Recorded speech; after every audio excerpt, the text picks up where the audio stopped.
Assalamualaikum warahmatullahi wabarakatuh. I am Siti Mara Esapas from BSN2 Parse. And for today's video, I'm gonna tackle about COVID-19 or Coronavirus Disease 2019. So, the learning objectives of these videos are the following. First, understand the nature of COVID-19 and then describe ways of minimizes the spread to yourself and the community. After that, list ways you will be managed or treated if you catch the virus. For the introduction, the coronavirus disease 2019 pandemic has caused a sudden significant increase in hospitalizations for pneumonia with multi-organ disease. So what is COVID-19? Coronavirus disease or COVID-19 is an infectious disease caused by the SARS-CoV-2 virus and it affects different people in different ways. Most infected people will develop mild to moderate illness and recover without hospitalizations. For the pathophysiology, coronaviruses are large, enveloped, single-stranded RNA viruses found in humans and other mammals, such as dogs, cats, chicken, cattle, pigs, and birds. Coronaviruses cause respiratory, gastrointestinal, and neurological disease. The causes of COVID-19 are severe acute respiratory syndrome-related coronavirus and Middle East respiratory syndrome-related coronavirus.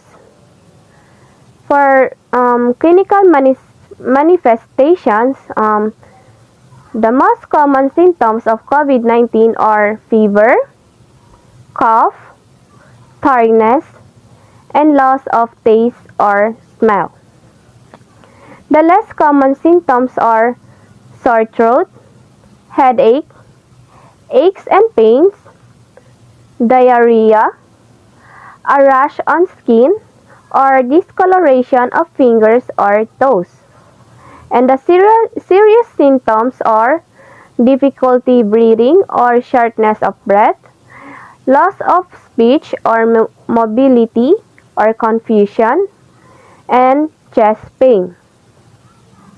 And now, let's watch this video for more info. COVID-19, or coronavirus disease discovered in 2019, is responsible for a global pandemic. COVID-19 is caused by a virus called SARS-CoV-2, or Severe Acute Respiratory Syndrome Coronavirus 2, because it's genetically similar to the SARS coronavirus, which was responsible for the SARS outbreak in 2002. Now, coronaviruses that circulate among humans are typically benign, and they cause about a quarter of all common cold illnesses. In COVID-19, what happened is that there were coronaviruses initially circulating among bats, which are a natural animal reservoir that seems to have mutated and ultimately started causing disease in humans. The outbreak began in China, but has since spread around the world. Worldwide, as of August 1st, 2020, or roughly 8 months into the outbreak, there have been about 18 million confirmed cases of COVID-19 and 681,000 deaths, resulting in a fatality rate of approximately 4%. However, current studies suggest that the actual fatality rate is likely to be lower, around 0.7%. The reason for this is that there are a lot of undiagnosed COVID-19 cases, which makes the actual number of cases go up. Many of these are asymptomatic carriers. In fact, the National Institute of Allergy and Infectious Diseases has estimated that 25 to 50% of the cases may remain asymptomatic. During this worldwide pandemic, there are many lessons to be learned from how different countries have responded to the disease. To explore that, let's use an epidemic curve which shows the number of new cases in a country seen each day. The horizontal line represents the capacity of the healthcare system within that country. Healthcare capacity accounts for things like the number of beds and ventilators, as well as the number of healthcare workers and resources like personal protective equipment, or PPE, they have available. Usually, the healthcare system is working near full capacity. So, when a pandemic like COVID-19 breaks out, even a relatively small increase in the number of patients can overwhelm the healthcare system. So, the two strategies to tackle this problem are to flatten the curve and raise the line. Flattening the curve is focused on diminishing the total number of people that get sick and slows down the rate at which new people get sick, while raising the line helps to actually increase healthcare capacity. Let's take a look at how different countries apply these two strategies, starting with China, the first country to deal with COVID-19. China informed the World Health Organization about COVID-19 on December 31st, 2019.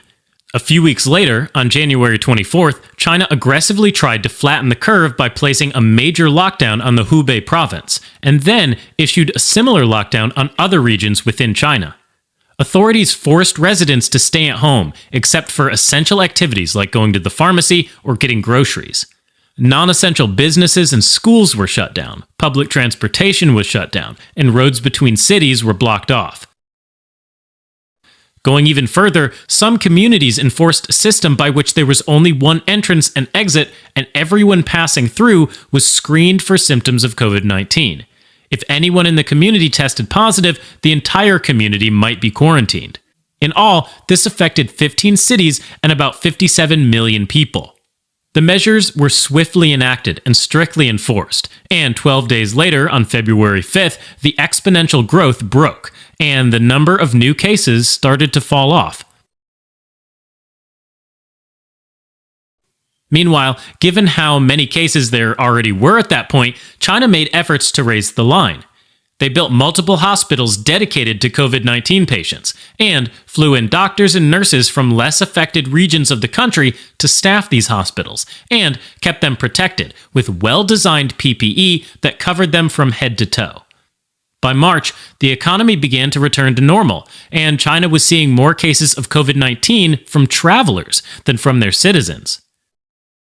Now, let's look at South Korea, which took a slightly different, yet equally effective strategy.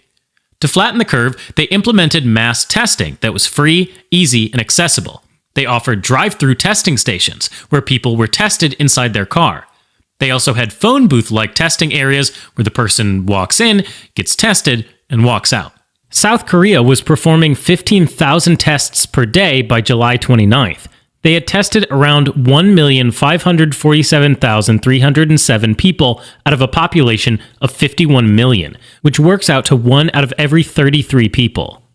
Those who tested positive were either sent to a hospital if their symptoms were severe, or to a quarantine facility if the symptoms were more mild. At the same time, public health workers conducted contact tracing for every case to track down individuals that might have been exposed to the virus. Because South Korea had such a thorough understanding of who did and didn't have COVID-19 and where they had been, the lockdown was effectively done at the level of the sick individual, rather than at the societal level, like in China. Given the forewarning that South Korea had about the disease and the aggressive efforts around case identification, their healthcare system was well prepared for the patients, and had the resources to keep healthcare workers safe. Next, let's look at the United States, which has the most cases in the entire world, and where the number of cases continues to rise quickly. In terms of testing, based on August 2nd data, the US has about 52,942,145 people tested out of a population of over 332 million, which works out to 1 out of every 6 people. Even though this testing rate is quite high, most often the results take days to come in, or are unavailable altogether. This means that by the time the test results are ready, the infected person has already gone about spreading the virus to others. In addition to the absence of widespread testing to identify which individuals need to be isolated, only some United States have mandated a lockdown, and even when it's applied, there's been minimal enforcement.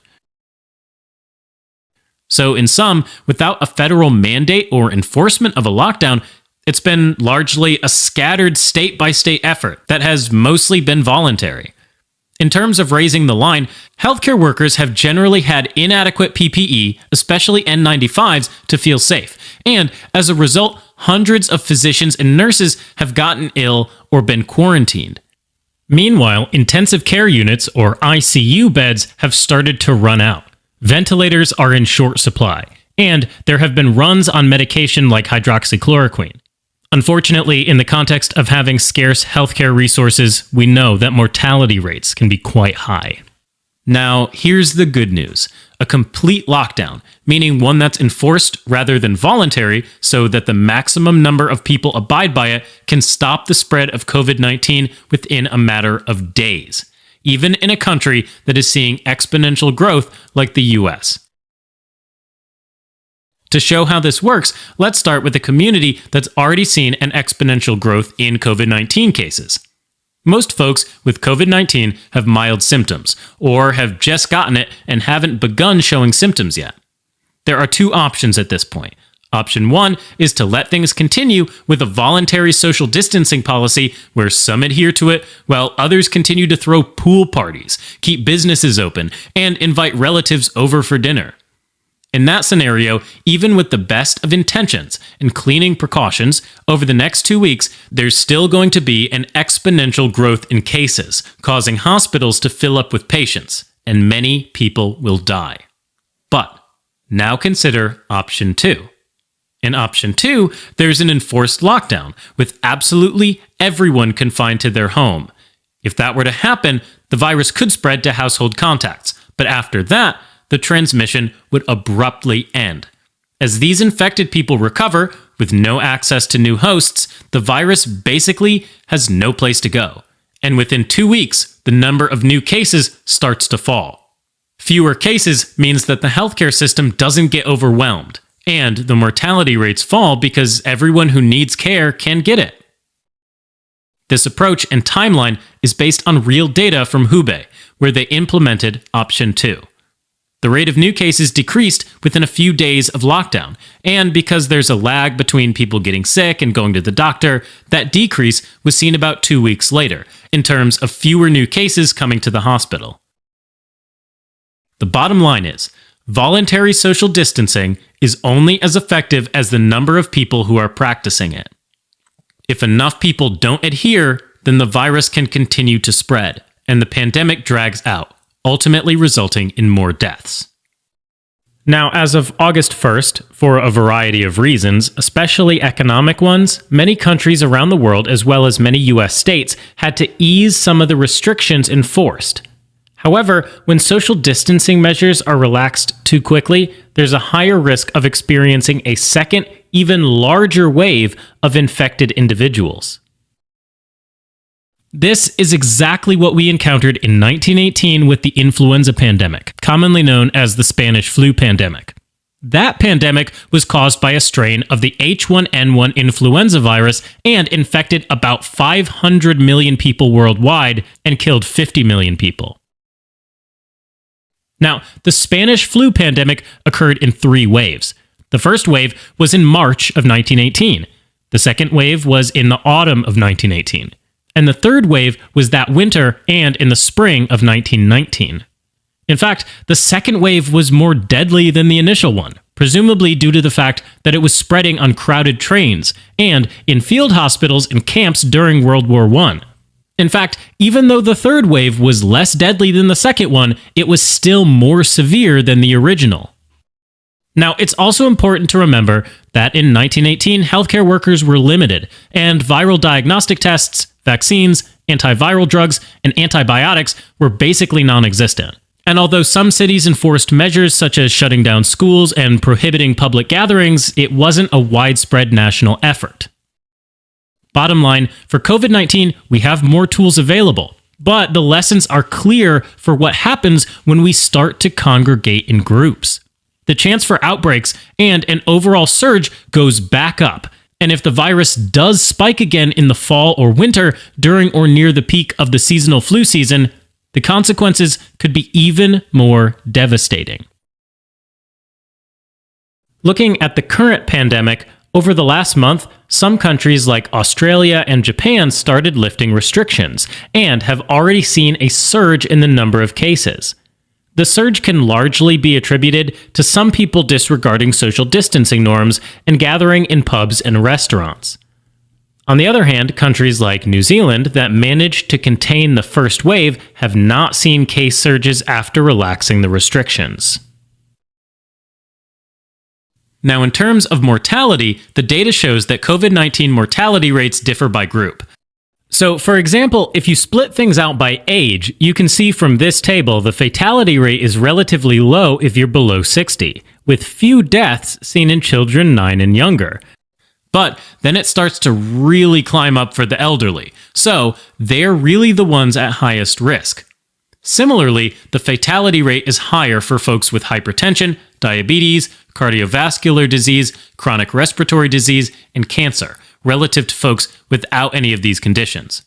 And of course, the elderly typically have a lot of these conditions, so it's not surprising that they go hand in hand.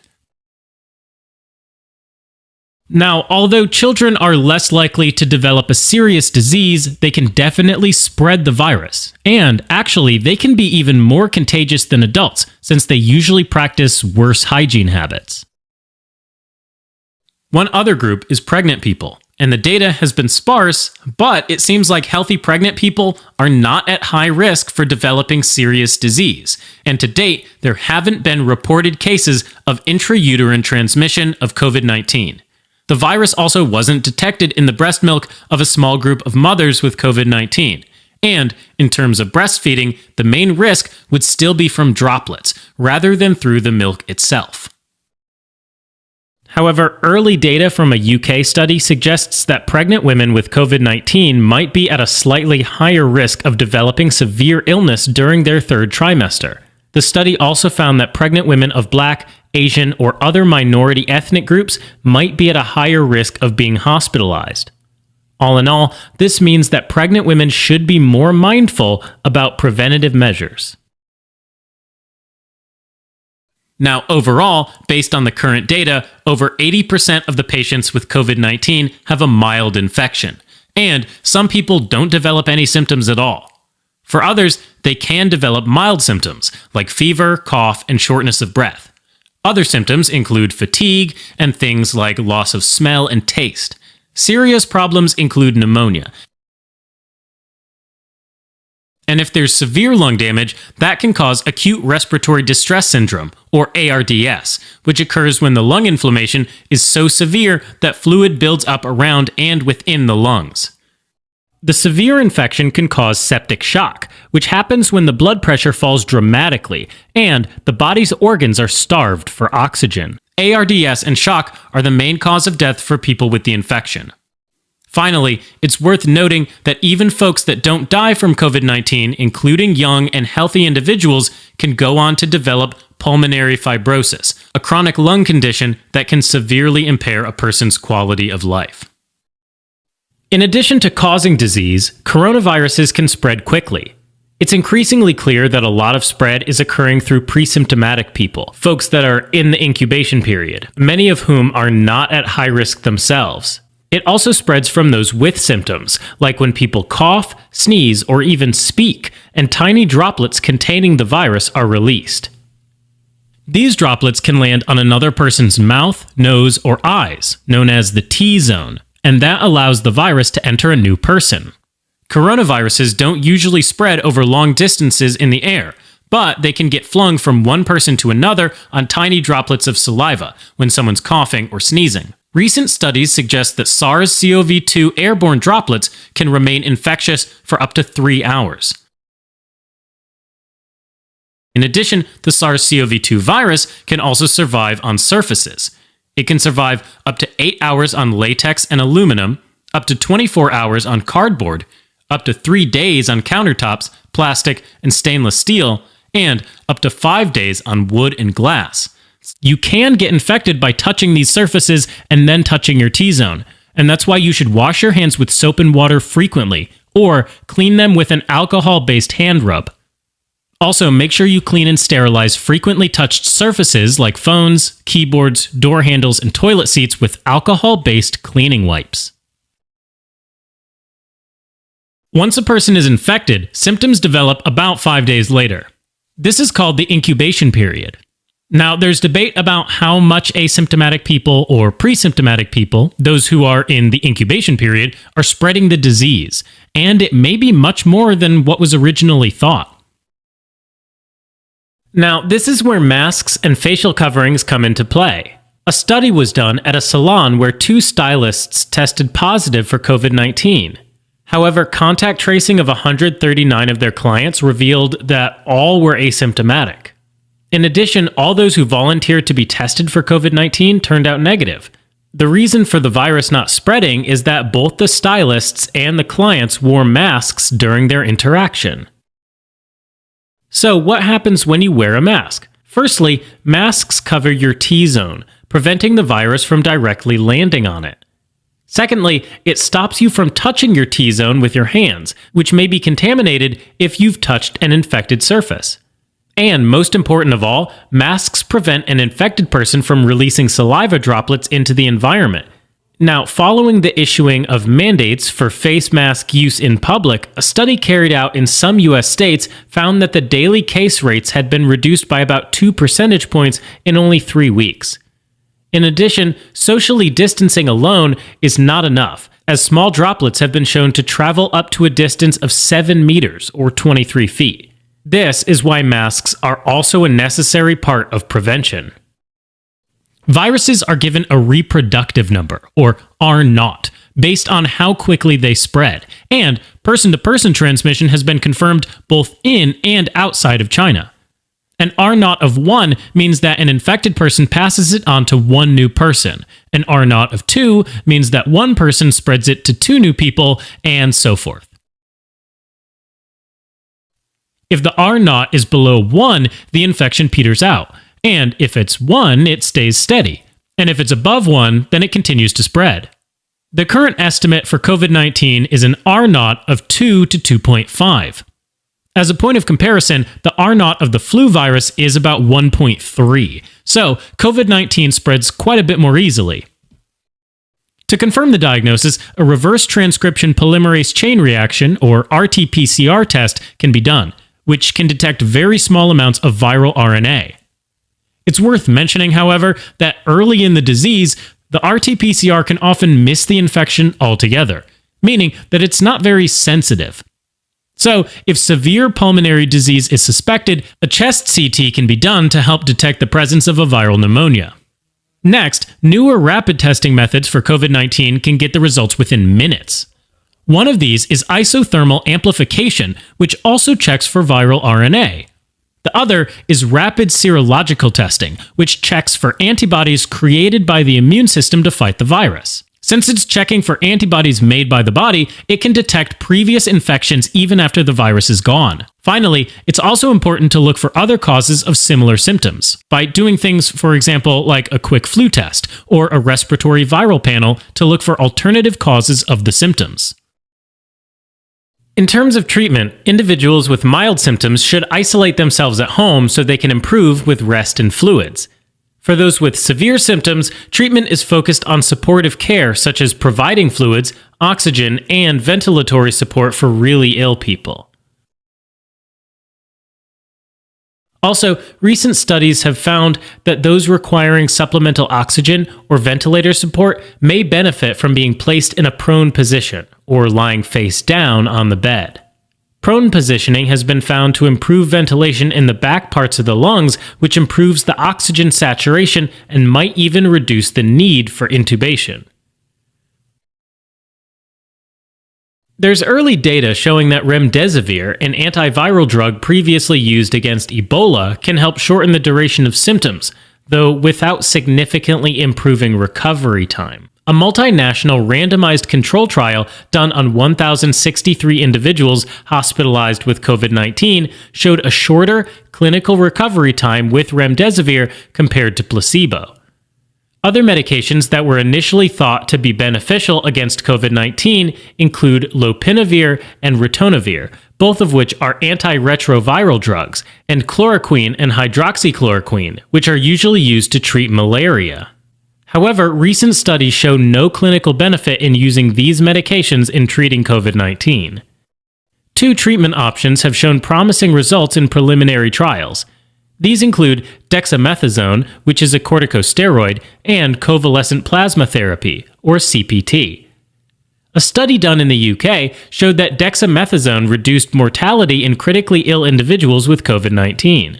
On the other hand, convalescent plasma therapy is based on the principle of transfusing infected individuals with the plasma of someone who has already recovered from COVID-19. The anti-COVID-19 antibodies in the plasma provide passive immunity to fight the infection. Although the efficacy of CPT in treating COVID-19 is still not clear, there has been increasing evidence to suggest that it's safe. To back this up, a recent study done by the Mayo Clinic showed that CPT causes severe adverse reactions in less than 1% of transfusions. Vaccines are also being developed in countries around the world, and it's estimated that they'll be available in 2021. To recap, 8 months after the start of the COVID-19 pandemic, countries around the world have had varying levels of success in containing the disease. This is done by flattening the curve and raising the line. Some countries, like China and South Korea, have decreased the number of cases, while in the US, the number continues to rise. A mandated lockdown at a federal level to enforce social distancing, mass testing, and contact tracing are key components to preventing the spread of the disease, while raising the line can be accomplished by training more frontline healthcare workers, building more hospitals, and providing hospital staff with adequate PPE.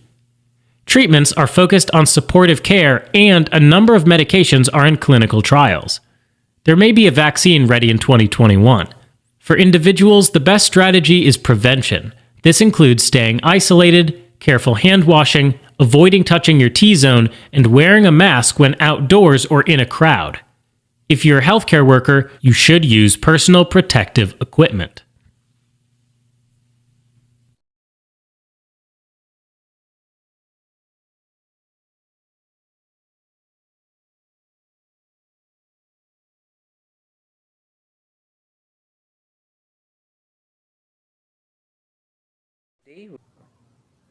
And now, let's proceed to the assessment and diagnosing finding of COVID-19. So, COVID-19 diagnosis and management or laboratory, life support, prevention, therapy, and imaging. And the assessment and diagnosing finding are the blood tests and swab tests. Medical management. Clinical management of COVID-19 includes infection, prevention, and control measures and supportive care, including supplemental oxygen and mechanical ventilatory support when indicated. Prevention. Protect yourself and others around you by knowing the facts and taking appropriate precaution. So, to prevent the spread of COVID-19, let's maintain a safe distance from others, at least 1 meter, even if they don't appear to be sick. And then wear a mask in public, especially indoors or when physical distancing is not possible. And then choose open, where ventilated spaces over closed ones, and open a window if indoors. After that, get vaccinated when it's your turn. Follow local guidance about vaccination. Cover your nose and mouth with your bent elbow or a tissue when you cough or sneeze. Stay at home if you feel unwell. If you have a fever, cough, and difficulty breathing, seek medical attention. Call in advance so your healthcare provider can direct you to the right health facility. Hello, friends! How are you doing? I'm sure you've heard about the coronavirus. Do you know what it is? Sure you do! Everyone is talking about it! I've looked up information about what we know so far to explain it to you, although there are still many doubts to be solved. COVID-19 is a disease caused by a virus, which belongs to the family of coronavirus. This virus is the one that caused a pandemic in 2020. A pandemic is a new disease that spreads all over the world and affects many people. So far, we have observed that this virus can spread very easily via vectors like objects we have touched, through sneezing or coughing. This can cause many people to get sick during the process of transmission. That's why the disease has spread worldwide. As you know, the important thing now is to look after ourselves and others. That's why many measures have been taken. To avoid the spreading of the virus, it is advisable to follow some hygiene standards. Wash your hands very often or use hydroalcoholic gel. Did you know that this way the material that envelops the virus is broken?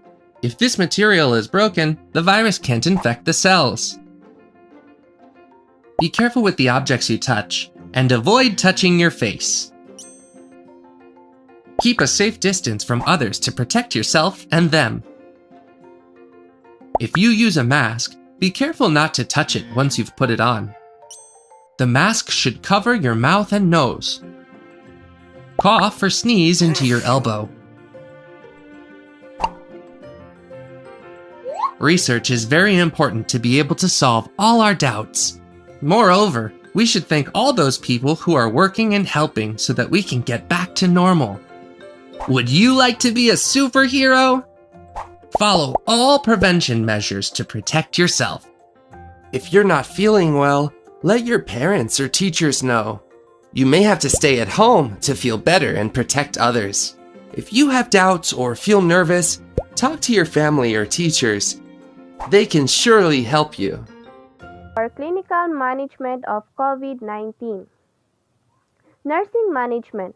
The creation of clear nursing management guidelines can help nurses offer better care for patients with COVID-19 and optimize patient outcomes. Nursing assessment. Careful assessment is essential in evaluation and management of patients who may have COVID-19, and particularly in those with fever, acute respiratory illness, and other symptoms of infection.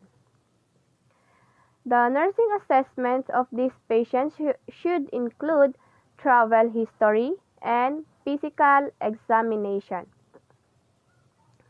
For nursing diagnosis. A nursing diagnosis provides clinical judgment about the patient's experiences and responses to potential coronavirus infection.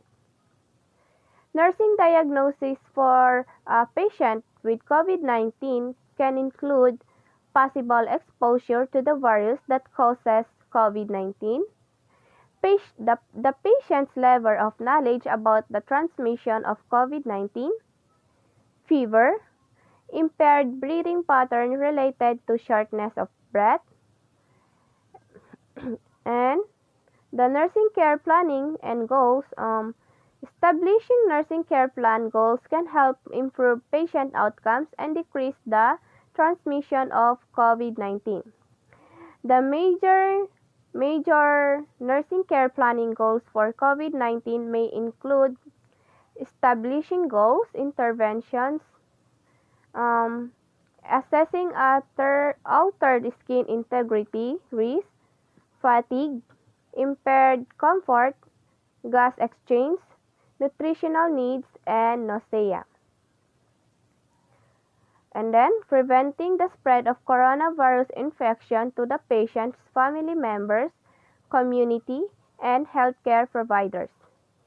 Reducing fever, restoring normal respiratory patterns, easing anxiety, which is relatively common in COVID-19 patients, with a combination of anxiolytic medications and psychotherapy that includes relaxation techniques, breathing, and exercises.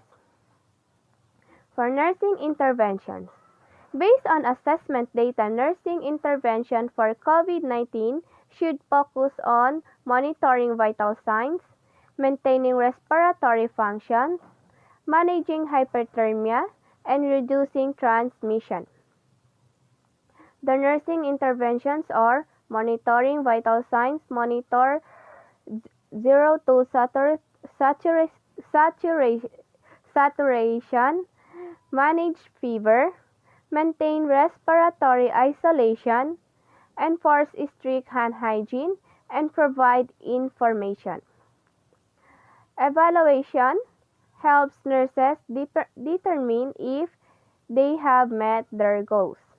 The evidence for meeting nursing goals for COVID-19 might include the patient successfully prevented the spread of infection to family, the community, or the healthcare staff.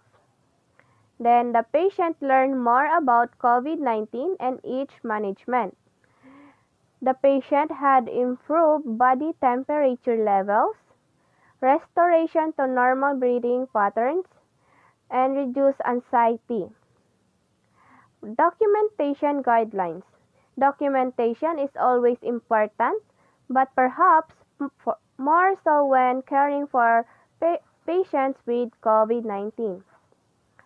Documentation guidelines for COVID-19 patients include individual findings, including external factors affecting the patient illness, interactions, nature of social exchange, and specific patient's behaviors, cultural and religious beliefs expressed by the patient expectation, care plan, teaching plan, responses to nursing interventions, education and information, and nursing action performed. And then the last one is attainment of or progress toward the desired clinical outcome and fulfillment of patient expectation. So that could be all for the COVID-19. So thank you. Assalamualaikum warahmatullahi ta'ala wabarakatuh.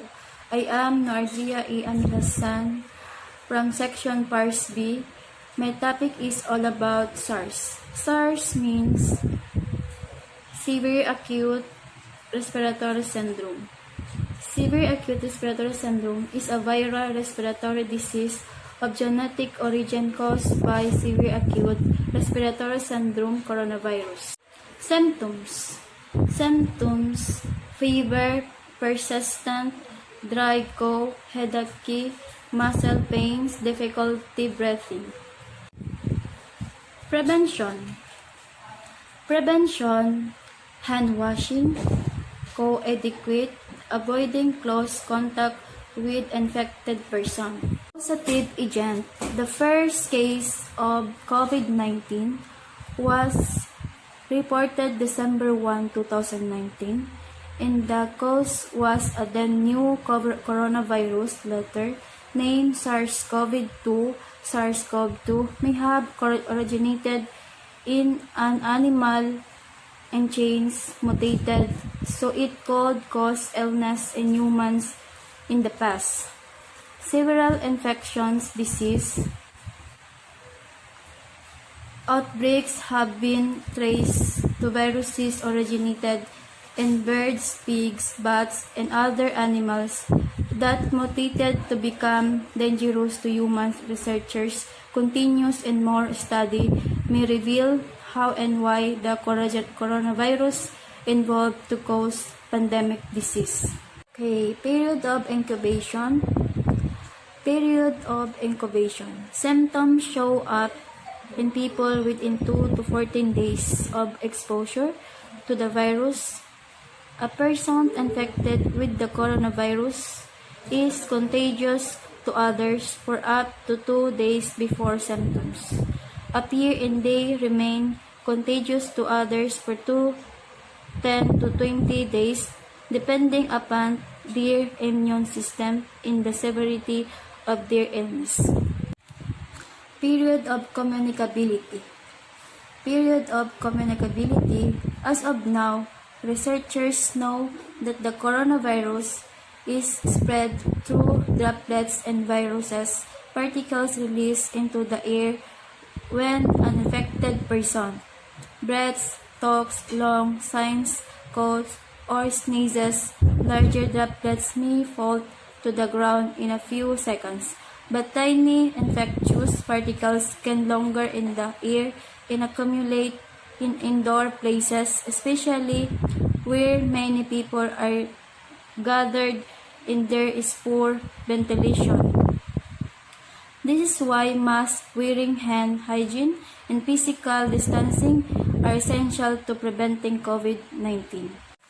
Pathogenesis, severe acute respiratory syndrome, coronavirus 2, SARS-CoV-2 is a novel severe acute respiratory syndrome coronavirus. It was first isolated from 3 people with pneumonia connected to the cluster of acute respiratory illness cases in Wuhan.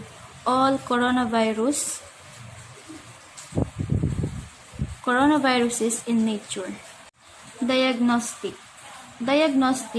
COVID-19 is diagnosed through a laboratory test. Diagnosis by examination alone is difficult since many COVID-19 signs and symptoms can be caused by other illnesses. Some people with the coronavirus have symptoms at all. Medical management.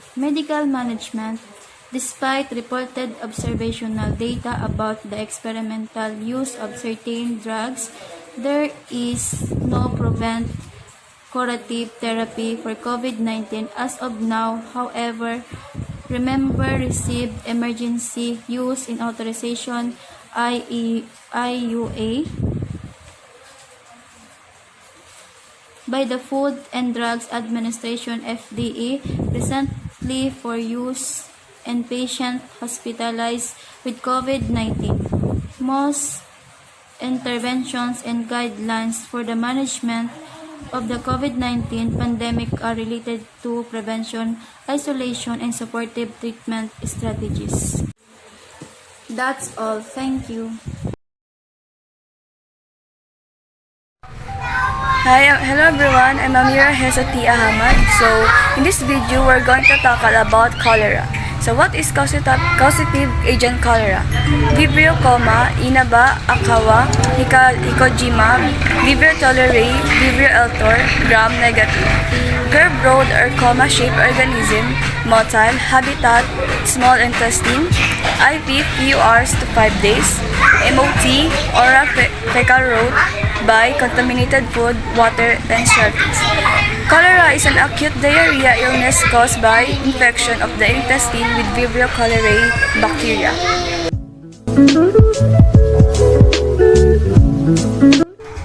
So, this is the signs and symptoms of cholera: severe vomiting, abdominal cramps, massive diarrhea, watery voluminous, whitish, grayish, greenish, slightly mucoid stools, rice, watery stool with flecks of mucus in fishy odor. Yung symptoms ng infected ng cholera is white, gray, green, tapos watery yung tais isang infected cholera. Then yung signs of symptoms ng severe cholera is dehydration, example, washerwoman's hands, sunken eyeball, and fontanelle, thirst, poor skin, turgor. If severe na yung infection ng cholera, madidehydrate ka because of massive diarrhea and vomiting. Period of communicability, first day to 10th day, as long as say seen in the feces. As long as the food is still in the small intestine that has been broken down by bacteria in the large intestine.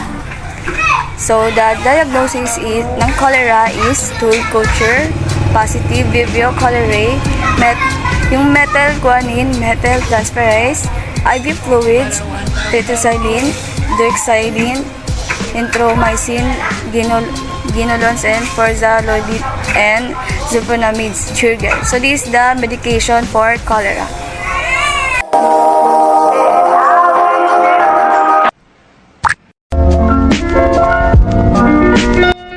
So, this is the nursing intervention for the patient who is infected of cholera disease.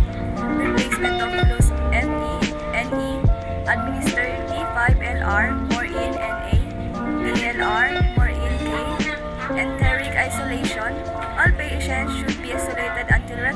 swab shows negative result.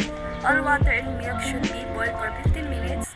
Food must be protected from flies. Prepare foods properly. Proper disposal of electra. Good environmental sanitation. That's all for the topic of cholera.